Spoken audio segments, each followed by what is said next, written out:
Hello.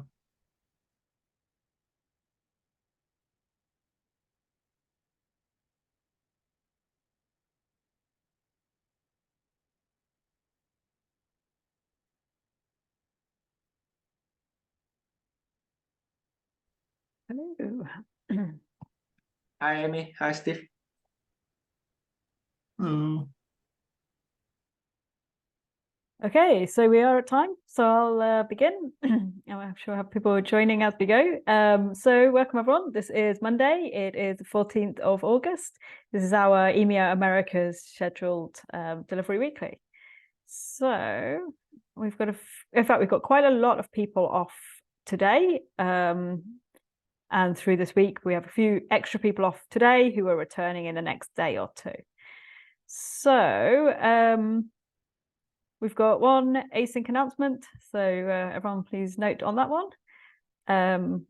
On two, does anyone have any suggestions for things that should be in the changelog?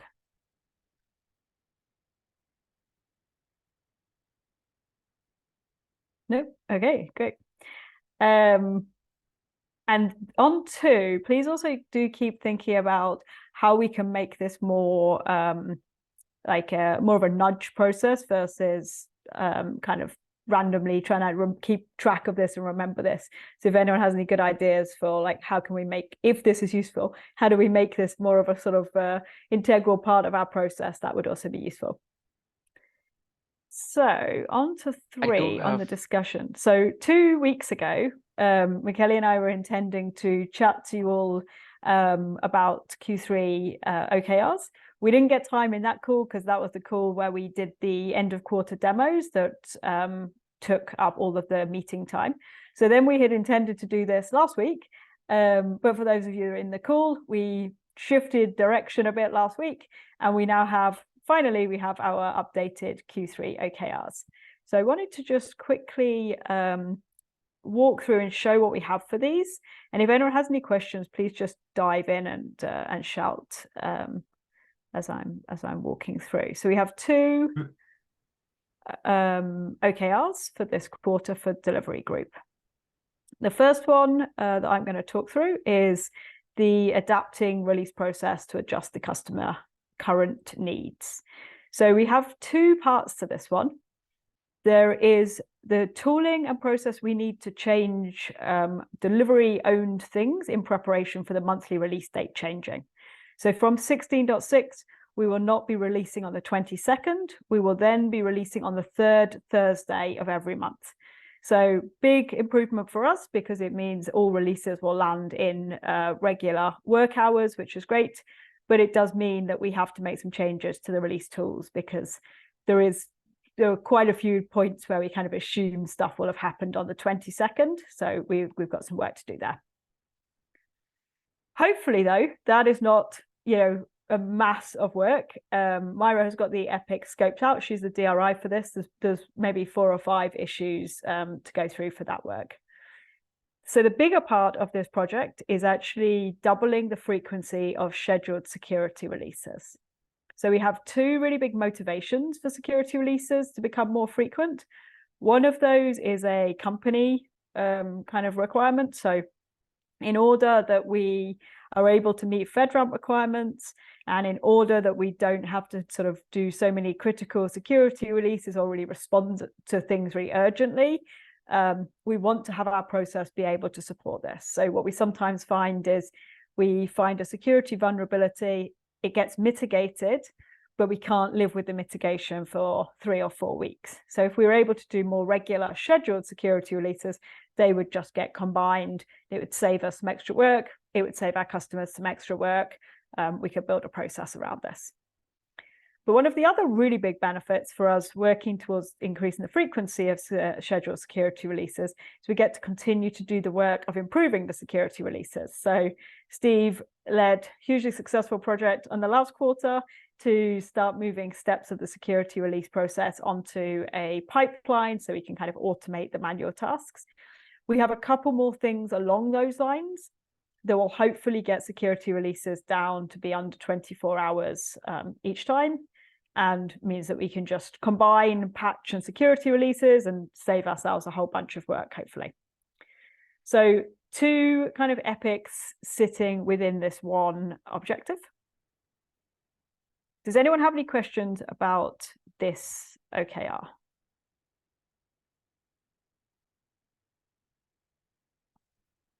Oh, okay, great.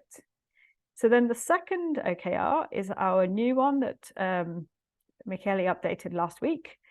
And this is to focus on dedicated, but with the view of moving us forwards and sort of getting us lined up ready for sales. So what we want to focus on here is reducing the risk of downtime and deployment-related incidents via 0 downtime deployments. So in this quarter, we'll be looking at dedicated, but it's not going to be exclusively a solution that just works for dedicated and then we're kind of done. This is the first step towards sales. And we have 2 KRs for this. What we've tried to do is separate out some of the pieces that we know. So around the inventory of services to be deployed, that is a lot of that is actually the work you're already doing, Jenny. So it's the, what is actually involved in dedicated? What are the different pieces that we need to understand? Do people have sandboxes and permissions, and all of that stuff is included in this inventory of services. So largely figure out what dedicated looks like and how we're going to work with it. And then the second part is around 5 0 downtimes deployments to be completed on the experiment platform. So a sandbox or whatever we end up setting up to be able to work with dedicated. And I just want to click into this one because this has very draft, but a little bit of a breakdown of how we're going to try and score this. So it's not just going to be a case of we're on 0, and then when we get to our first 0 downtime deployment, we tick off 20%. There's quite a lot of work involved in this. We want to be able to kind of recognize that. So there'll be some stuff where we learn about how to use Get, learn how to use the dedicated tech, look into our tool options, and understand what's involved in dedicated. Then hopefully that sets us up and we can start to look into what is actually involved in a non-downtime deployment. So there's perhaps like a point of no return on these deployments, or we may find like migrations do something special and interesting we're not sure about. We should also look into whether we have any options for managing these migrations, because post-deploy migrations will be included in this package because it is the N-1 package. We need to understand how to work with Gitly. I believe, but I don't know for sure, I believe that Gitly is on VMs in dedicated, which means that it is quite likely, but we should check, it's quite likely to have mixed version considerations. So when we deploy to .com, we very deliberately order our rollout to handle these mixed version dependencies for Gitly. So we probably have something similar inside dedicated. Then things like rollout duration. I saw on one of the releases quite recently, I have to go and check out the number, post-deploy migrations for larger instances were expected they could take days to complete. Those sorts of things are going to be interesting for us. I don't know at what point a instance is considered large. I don't know how that compares with the current instances we're running for dedicated, but there could be some interesting stuff around how long a rollout actually may take. And then hopefully we'll figure out enough of these things to succeed with a no downtime deployment. After that, it's going to be all around optimizing. So how do we improve this process? Like maybe we could make them faster. Maybe there's sort of a smarter way we can trigger these deployments, or like other health checks that help us on the way. All the things that we're kind of used to, and perhaps like system, you're already perhaps looking at a lot of this stuff in Q2. So basically, how do we start to scale these deployments up so that we can get to the point where we are actually doing 5 within a week? This will certainly change, but this is kind of a way of which to break down quite a big and hazy problem. So does anyone have any questions around this OKR?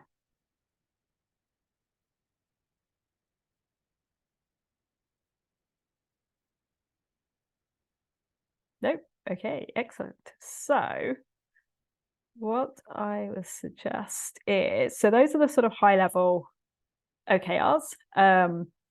We have got working epics in progress. I think probably only Myra's one for the release dates is probably the most scoped and sort of like unlikely to change. I think all the others have lots of scope for being shaped and improved, and so please do keep on asking questions and keep on sort of considering like what is going to be the best use of our time this quarter. Like, are there smaller iterations we can focus on, or are there some pieces we should just mark as like known unknowns and we can kind of come back to those a bit later on in the quarter? Or just do feel free to move things around and flex them up as needed.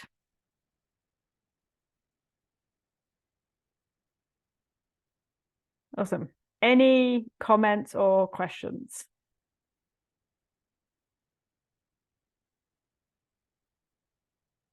Nope. Excellent. Okay, great.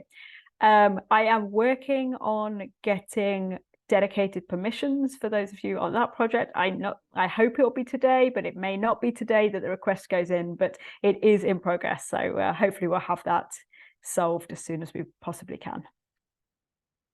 We might just want to take a quick loop back to Does 2. anybody have another discussion topic they'd like to go through? Is your audio out live? Oh, okay, excellent. Release manager. Yeah, I think Amy can't hear us. Yeah, Amy.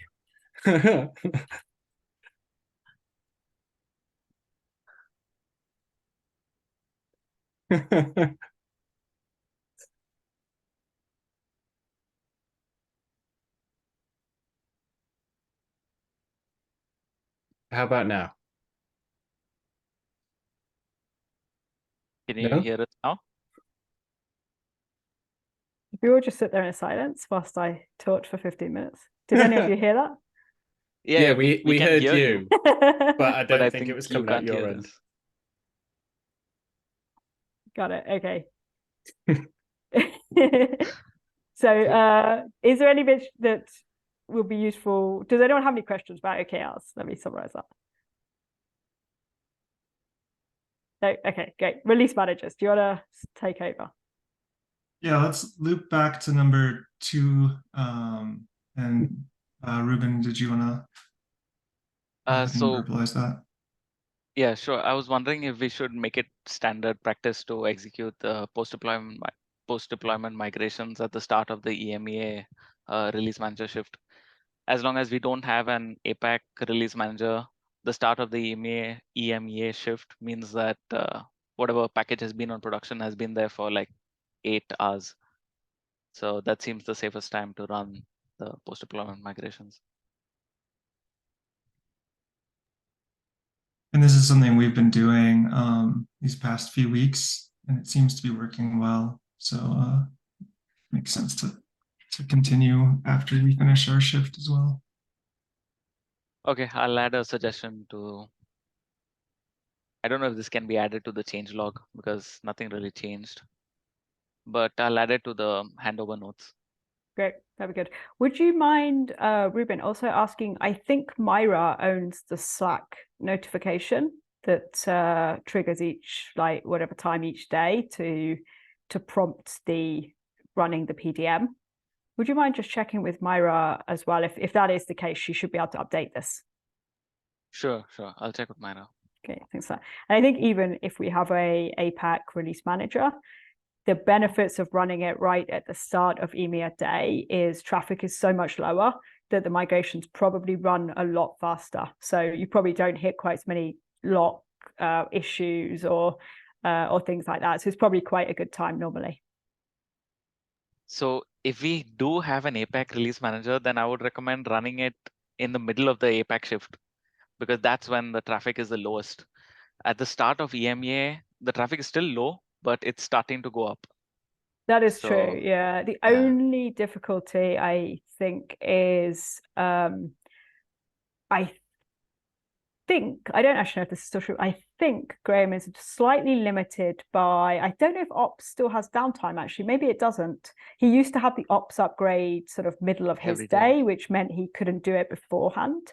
The other problem is I don't know if he always is able to guarantee enough attention to run these every day, just because he's always juggling project work at the same time. But yeah, where possible. So perhaps we should probably try and recommend it where possible. Yeah, that makes sense. Yes.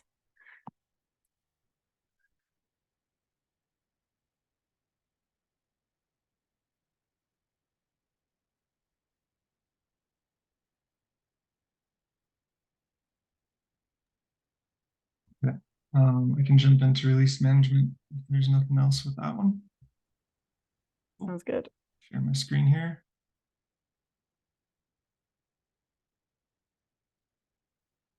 All right, so first we'll look at this dashboard controls. So last week went pretty well overall. Actually have to add in some annotations here, but at the end of the week, that's when we had to pause deployments for the database upgrades. But prior to that, things were running pretty smoothly. We had a few QA failures that were just retries for the most part, not anything much beyond that. And then if we look at the deployment frequency, overall, we still see a high frequency outside of, before we paused things. And so that's continuing to be a good result with the increase in the overall speed that the deployments can run at. And as for lead time, we kind of continue to see the normal pattern, but it's a little different here because, again, we did pause things. So the lead time went way up over the weekend because we paused, let's say, on Thursday, sort of like the end of EMEA time, the beginning of America time. And so we saw that kind of go up there. And then as for blockers,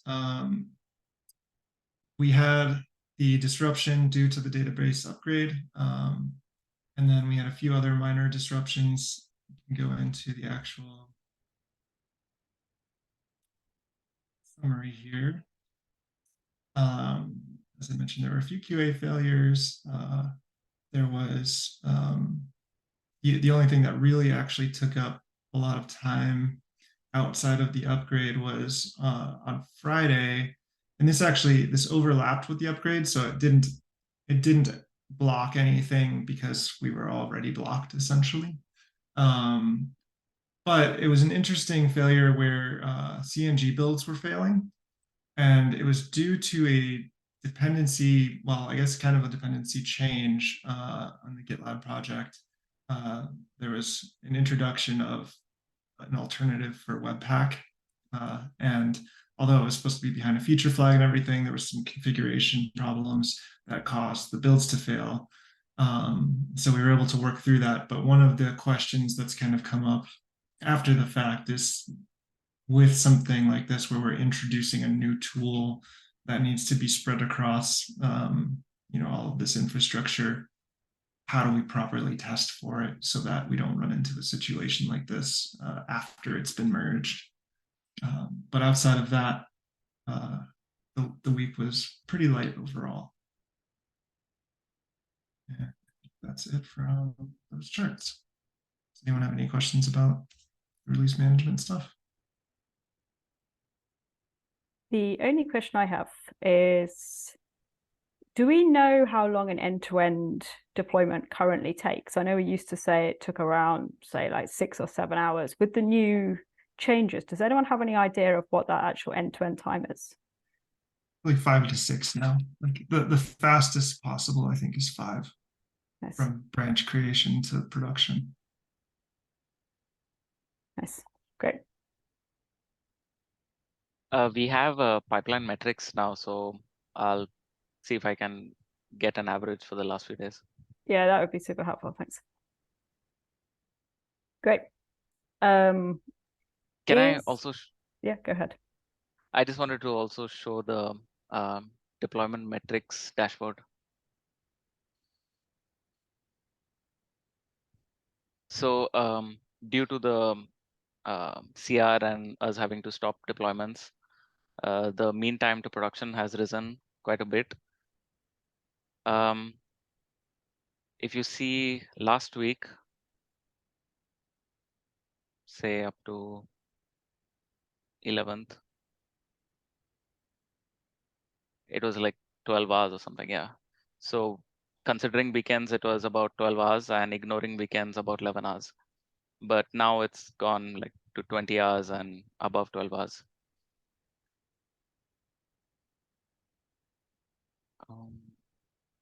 This month.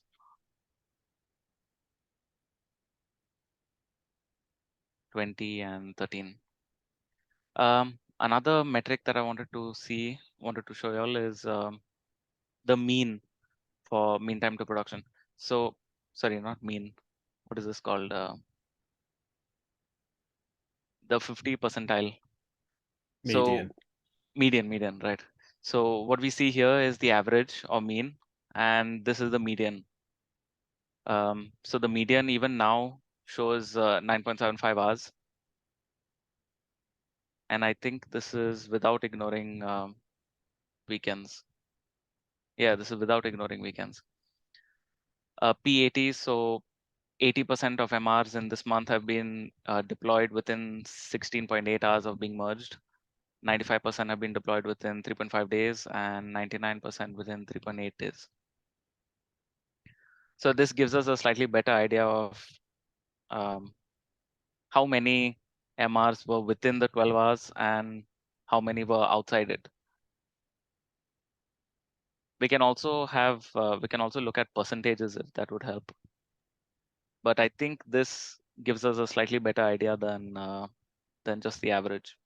Yeah, the mean is getting dragged up by some really large numbers at the top of the bell curve.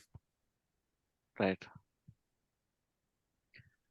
Yeah, that's what I wanted to show. Any questions?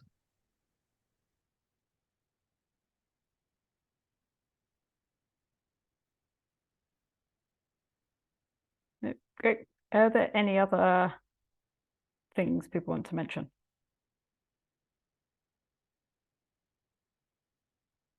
Okay, I'll stop the recording.